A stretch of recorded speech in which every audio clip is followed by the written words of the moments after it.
Good day, everybody.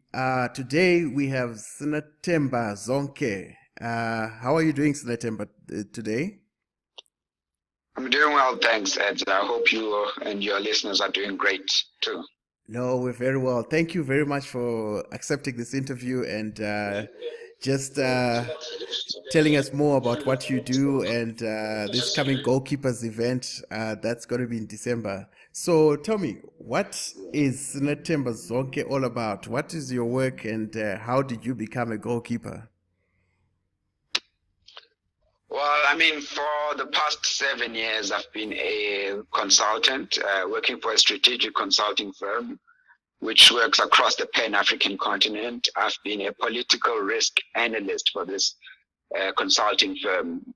Part of the work that I've been doing in the past 4 years has been within the development space, working with a Mm-hmm. lot of donors, All right. particularly within the agricultural sector. I've recently managed some projects that had to do with food trade in the East and Southern African region, Mm-hmm. as well as working on climate smart agriculture.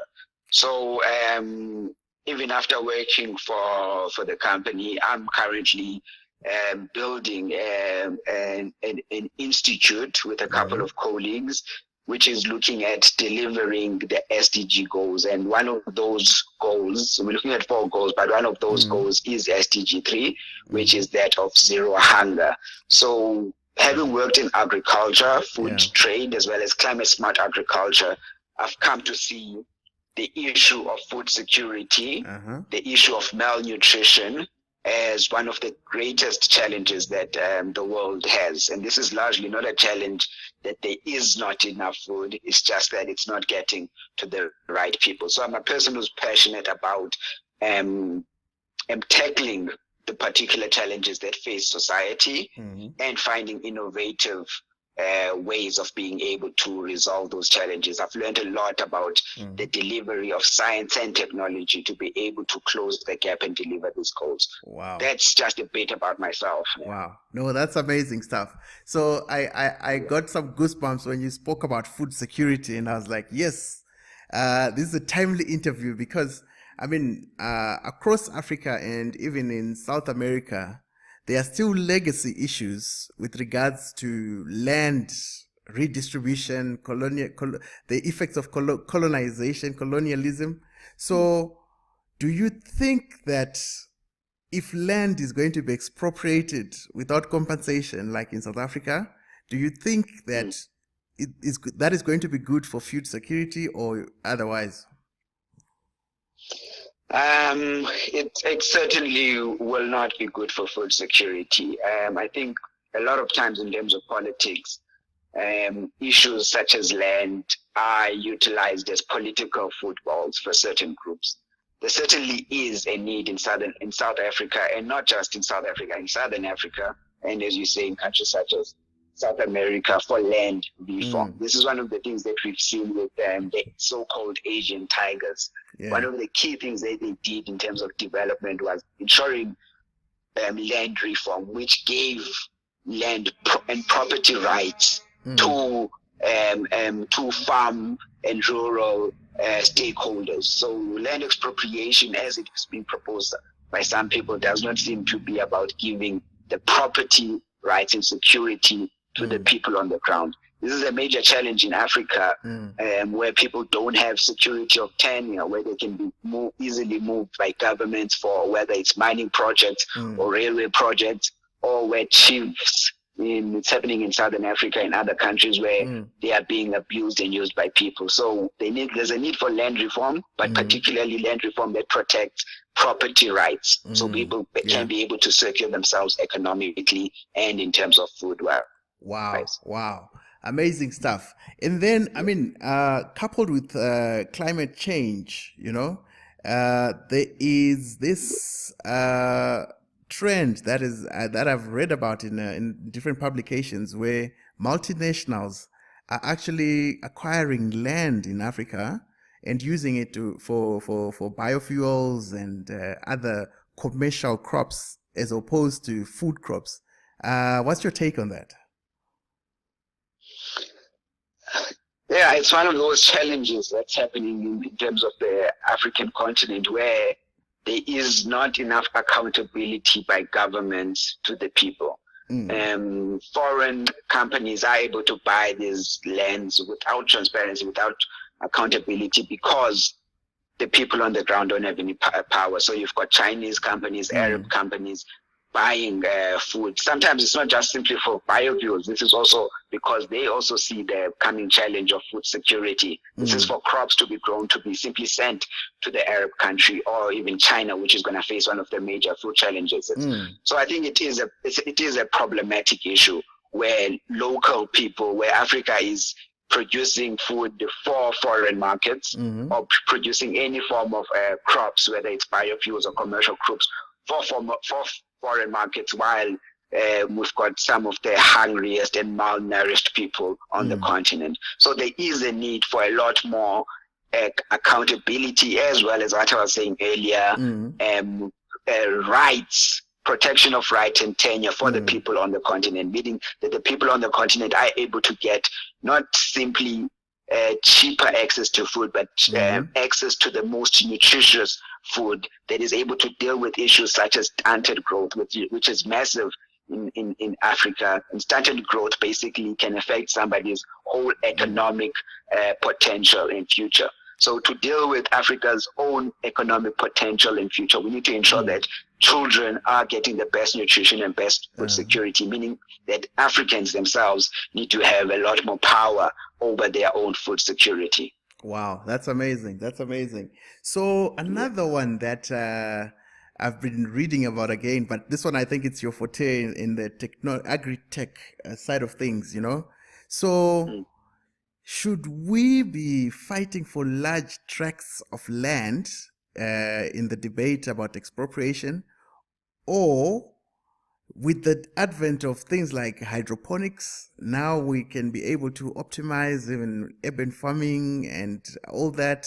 And even I've seen some technologies coming out of Argentina, the no-till system, where they say that it saves water and doesn't damage the soil. Are our people actually adopting these novel technologies to actually optimize in terms of food production?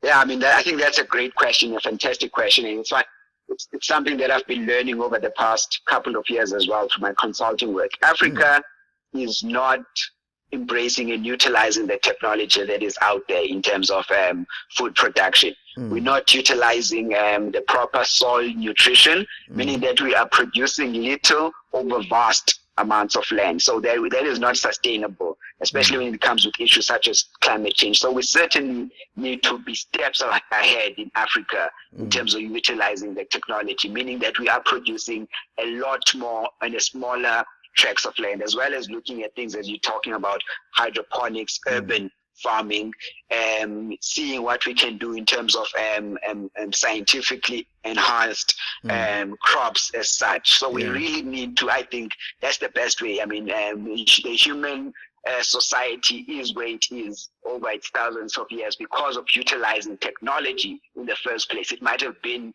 a lot more older technology back in the days when we were cross-pollinating certain forms of crops to bring about wheat as well as maize. We now today also need to use the same kind of technology in terms of crossbreeding, using less land and increasing productivity. So that certainly needs to be used. And you're going to see that not everybody is going to be a farmer. A lot of people are moving into urban centers, meaning that we're going to have to cater for those people in urban centers. And that's going to have to deal with issues of logistics, meaning that we need to have food centers that are closer to these high urban centers, and that would mean large amount of production over small amounts of areas. And as you talked about, I think what the technologies which use less water. There's been some great technologies that are being used in South America in terms of capturing moisture in the air to ensure that we are able to have better irrigation systems.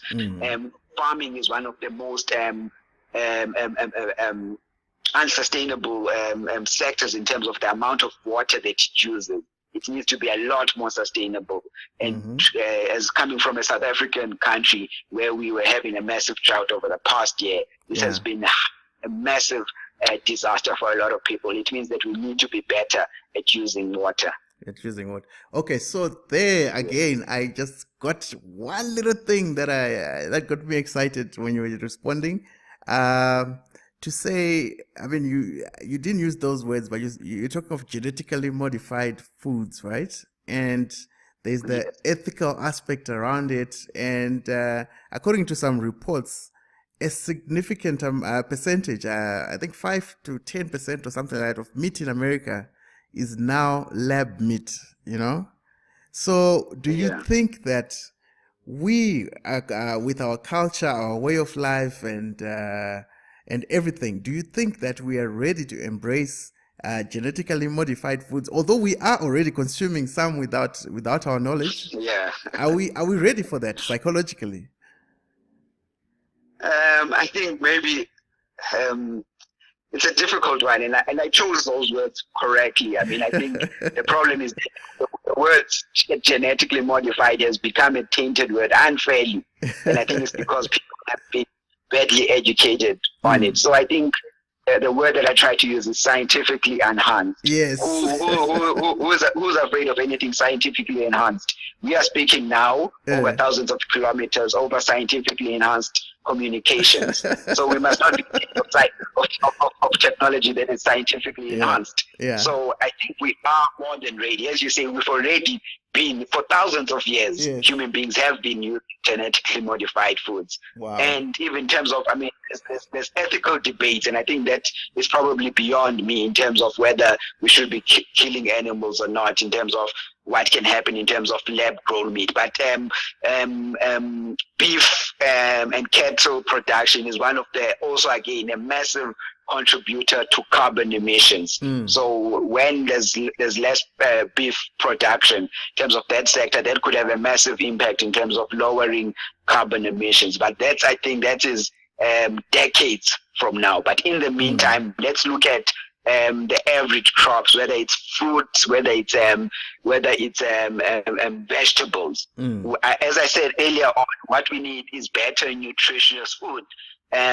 What we can do in terms of nutrition these days, we can ensure that in Africa, where a lot of people only have a single staple crop that they're eating, that we are able to put in a specific maize, such as we've got golden maize, that can be able to ensure that children only who are poor and have only access to one single staple crop have all the nutritious needs within that one crop. That's the amazing gift that technology can give us, meaning that somebody does not need a diversity of crops which might be too expensive to get. We can put that within one crop and people can be a lot more healthier. And again, it is genetically or scientifically enhanced food that will mean that we are able to use lower, less land, less water, and less inputs. So again, scientifically enhanced food would actually save us in a lot of ways. And Africa needs to really take a step back. It's said that only 4 African countries currently allow genetically modified food to grow in the continent. I know that Kenya, as well as a few other countries, are putting in laws in place to be able to look at legalizing or at least regulating biotechnological foods. But we need to advance a lot more, because this continent, with climate change, we are the ones who are at most at danger, and so we are the ones we need to be leading this charge in terms of food security and scientifically enhanced food. Okay, so now linking your food security aspect in agriculture to the youth bulge that everybody's talking about. I mean, the World Economic Forum says that if we don't do anything about the youth population in Africa, it's going to be a problem. Imagine millions of unemployed youth. So how can agriculture contribute to youth employment in Africa?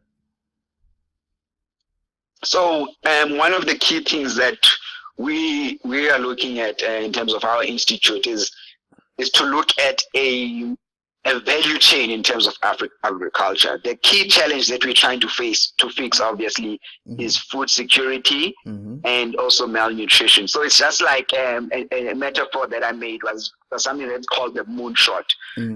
What was done in terms of when America wanted to land somebody on the moon, that was their target. But just by that project of landing on the moon, there were a lot of other spin-off technologies that were done.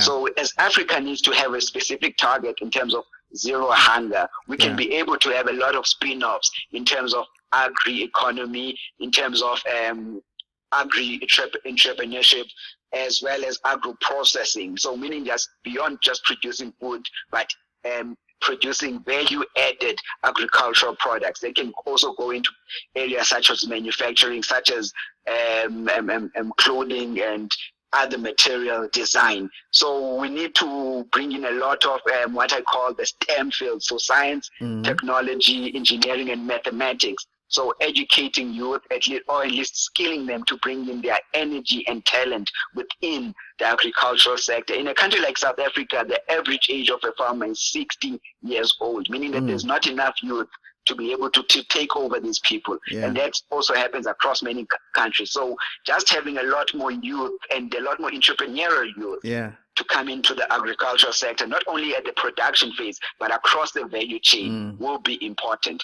So I think that's one way. It's not going to completely absorb all the youth in terms of unemployment, but it's a major step forward. And as well as we need to, I mean, one of the things that we're talking about these days in terms of entrepreneurship, we only look at things that seem sexy. But I think agriculture is sexy, so we need to promote it a lot more as an entrepreneurial endeavor. I want to see the next kind of Steve Jobs coming from agriculture in Africa. I want to see the next Mark Zuckerberg coming in with an innovation for food production in Africa. That's what I would like to see in the future. Nice. So we, African continent, with some of the most arable land on the world, we can be able to do that, and that's what I'd like to see. Nice. So I don't know if you've answered my next question already, but I was going to ask you to say, if you had a magic wand and you were going to change only two things